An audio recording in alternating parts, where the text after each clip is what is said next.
నమస్తే అన్న. నమస్తే. నేను దేవరకొండ నరేచారి, తెలంగాణ బీసీ విద్యార్థి సంఘం రాష్ట్ర అధ్యక్షుడిని.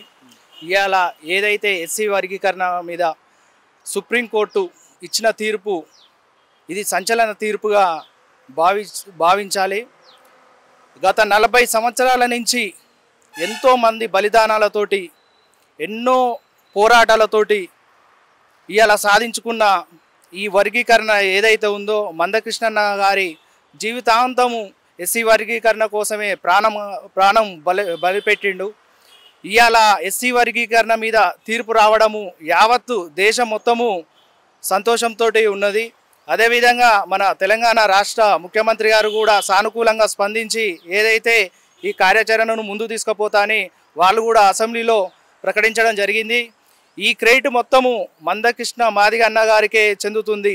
ఎందుకంటే 40 సంవత్సరాల నుంచి తన కుటుంబం సైతము వదిలిపెట్టి దేశం మొత్తము ఎన్నో పోరాటాలు ఢిల్లీ కేంద్రంగా, తన ఉద్యమ ప్రస్తావన మొత్తము ఢిల్లీ కేంద్రంగా సాగించి కింది వర్గాలకు వర్గీకరణ జరిగితే వాళ్ళ జీవితాలు బాగుపడతాయని చెప్పేసి రాష్ట్రం మొత్తము తన నిద్రలేని రాత్రులు గడుపుతూ తన యావత్తు మొత్తము ప్రజానికాన్ని వర్గీకరణలో పోరాటాలతోటి ఇలా సాధించుకోవడం అనేది హర్షించదగ్గ విషయము. మేము మందకృష్ణన్నకు మద్దతుగా 2016లో జంతర్ మంతర్ దగ్గర మేము తెలంగాణ బీసీ విద్యార్థి సంఘం ఆధ్వర్యంలో 200 మందితోటి మేము అన్నకు మద్దతు ఇవ్వడం జరిగింది. ఇవాళ మాకు కూడా సంతోషంగా ఉంది. అన్న చేసిన పోరాటము ఇవాళ మేము అసలు అవుతుందో కాదో అనుకున్నాము. ఇవాళ ప్రకటన చూసి మేము కూడా చాలా సంతోషంతో ఉన్నాము. ఎందుకంటే మా అన్నదమ్ముళ్ళే ఎస్సీ ఎస్టీ బీసీలు అంటే అన్నదమ్ముళ్ళే ఒకటే కుటుంబము ఇవాళ సాధించుకోవడము చాలా సంతోషంగా ఉంది.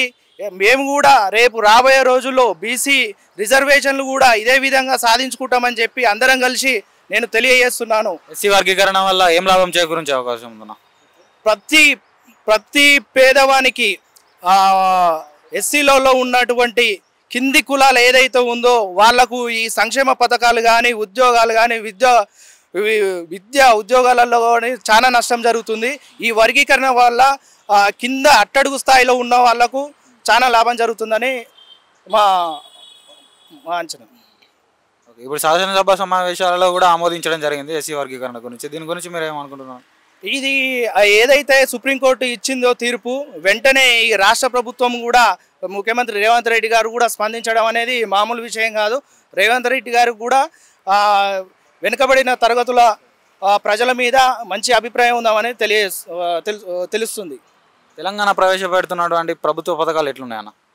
ఇప్పుడు ప్రభుత్వము గత 10 సంవత్సరాల క్రితము 10 సంవత్సరాల నుంచి ఉన్న ప్రభుత్వం ఏమి చేయలేదు.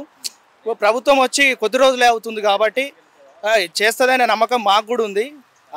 అందులో ఉన్నా కూడా ఇప్పుడు రేవంత్ రెడ్డి గారు కూడా కింది స్థాయి నుంచి వచ్చిండు, చేస్తాడని మాకు నమ్మకం ఉంది. ఓకే అన్న, థ్యాంక్ యూ. రైట్.